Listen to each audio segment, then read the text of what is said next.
हाँ हाँ बाइट कर लेना। हाँ मैम, बातचीत आज चल रही है, क्या उम्मीदें हैं, क्योंकि छठा दिन आज है यहाँ पर बैठे हुए, दिल्ली बॉर्डर पर बैठे हुए, आपको क्या? देखिए, बातचीत शुरू हुई है, हम उसका स्वागत करते हैं, लेकिन केंद्र सरकार को जल्द से जल्द हल निकालना ही होगा, वरना आप जिस तरह देखिए यहाँ पे अपना पूरा घर परिवार सब लेके यहाँ पे किसान बैठे हुए हैं। इतनी ठंड में अपना घर कौन छोड़ना चाहता है? यहाँ पे सड़क पे आके ठिठुरती हुई ठंड में कौन आना चाहता है? किसान इस वक्त आया है क्योंकि उसकी मजबूरी है, उसके पास और कोई चारा नहीं है, क्योंकि केंद्र सरकार ऐसे कानून लेके आई है जो किसान को जीने नहीं देंगे, और उस किसान की एक नहीं सुनी है केंद्र सरकार ने। किसान बार बार यही कह रहा था कि मेरी बस आवाज़ तो सुनो, कि हम आपको वोट देते हैं, हम आपको संसद में भेजते हैं, एक बार हमारी आवाज़ तो सुनो। और क्योंकि संसद में बैठे हुए लोगों ने, केंद्र की सरकार ने आवाज़ नहीं सुनी है, इसलिए आज उस किसान को सड़क पे आना पड़ा है। अच्छा मैम, यहाँ पर जो किसानों का कहना है कि किसी भी पॉलिटिकल पार्टी को मंच नहीं देंगे, जो आप लोग आ रहे हैं, आप लोगों की फिर यहाँ पर क्या भूमिका है? देखिए, हम तो यहाँ पे अपने लेवल पे सहयोग करने के लिए आ रहे हैं कि जब किसान अपना घर बार छोड़ के आया है तो हम उनकी क्या मदद कर सकते हैं, चाहे पानी का इंतज़ाम हो, चाहे टॉयलेट का इंतज़ाम हो, या गुरु तेग बहादुर मेमोरियल पे हमने एक लंगर लगाया हुआ है, यहाँ पे एक मोबाइल डिस्पेंसरी का भी हमने प्रावधान किया है।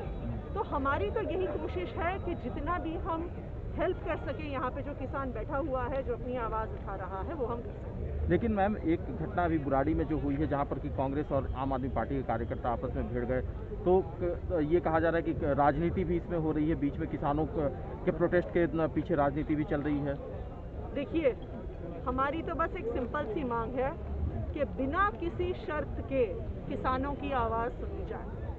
हमारी ये मांग है कि जो किसान अपने घर बार छोड़ के आए हैं, कि केंद्र सरकार अपने काले कानून वापस ले, उस कानून पर बिना किसी शर्त के केंद्र सरकार बैठे और जो किसानों की मांगे हैं उनको पूरा करें। मैडम, पिछले 4 दिन से किसान यहाँ पर जैसे बैठे हुए हैं, उसके बाद आप यहाँ पर आते हैं, तो इसको क्या राजनीति कहा जाए फिर, या क्या है? देखिए, आम आदमी पार्टी यहाँ पे पहले दिन से मौजूद है सेवा करने के लिए। हम लोग यहाँ पे इसलिए आए हैं क्योंकि अगर आप इन किसानों को देखिए, ये पूरा अपना घर बार छोड़ के आए हुए हैं, ट्रैक्टर की ट्रॉली में अपना पूरा घर, अपना पूरा खाना, अपने पूरे परिवार को लेके आए हुए हैं। अब केंद्र सरकार इन्हें दिल्ली में अंदर नहीं घुसने दे रही, तो कम से कम एक राजनीतिक पार्टी होने के नाते नहीं, पर एक इस देश का सिटीजन होने के नाते, एक इंसान होने के नाते हम सबकी जिम्मेदारी बनती है कि जो किसान हमें खाना देता है, जो हमारा अन्नदाता है, आज जब वो सड़कों पे है तो उनका जो भी सहयोग हो सके वो करना हमारी। मैम, एक बस आखिरी सवाल है, एक इनका MSP की डिमांड है, एक इनका, जब मैंने किसानों से बात की तो एक इनका पराली वाला जो एक ऑर्डिनेंस है उसको लेकर के है, जो कि दिल्ली के लिए बहुत बड़ा मुद्दा है, पॉल्यूशन को लेकर के। आपका इस पर क्या कहना है? देखिए, MSP की गारंटी हो, ये तो कानून में आना होगा। जो सरकार प्रॉमिस करती थी कि हम स्वामीनाथन कमेटी लाएंगे, 1.5 गुना MSP बढ़ाएंगे, आज उसे लीगली रोल बैक कर दिया। वो कानून में कम से कम ये तो ले आए कि MSP गारंटी होगी, कि कोई भी MSP से कम पे खरीदेगा तो उस पर एक्शन होगा।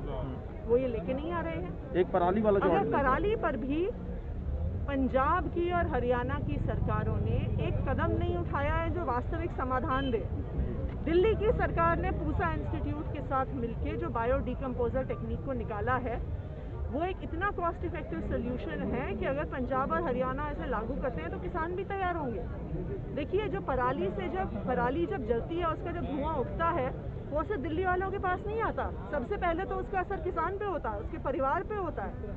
किसान पराली क्यों जलाता है? क्योंकि उसकी मजबूरी है, उसके पास और कोई रास्ता नहीं है, सरकार ने उसे और कोई रास्ता नहीं दिया है।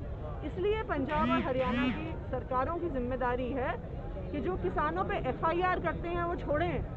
पराली का जो असली समाधान है, जो पूसा इंस्टीट्यूट ने दिया है, उस समाधान को लागू करें। मैडम, किसानों का एक तरफ कहना है कि जो पराली से जो धुआं निकल रहा है वो दिल्ली को इफेक्ट नहीं कर रहा है, जबकि दिल्ली में जो इंडस्ट्रीज लगी हुई हैं या फिर जो वाहन है दिन प्रतिदिन जो बढ़ते जा रहे हैं, उससे ज़्यादा वो दिल्ली को इफेक्ट कर रहे हैं। इसके बारे में आप क्या कहेंगे?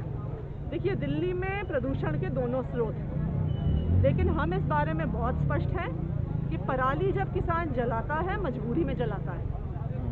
किसान इसलिए नहीं जला रहा क्योंकि उसे भी तो देखिए, उसे भी तो उसी धुएं की सांस लेनी पड़ती है। उसका असर पंजाब में भी आता है, हरियाणा में भी आता है, दिल्ली में लेकिन उसका समाधान पंजाब और हरियाणा की सरकार को निकालना होगा। जो पराली के कानून के नाम पर FIR करके किसानों को जेल भेजा जाता है वो बिल्कुल गलत है।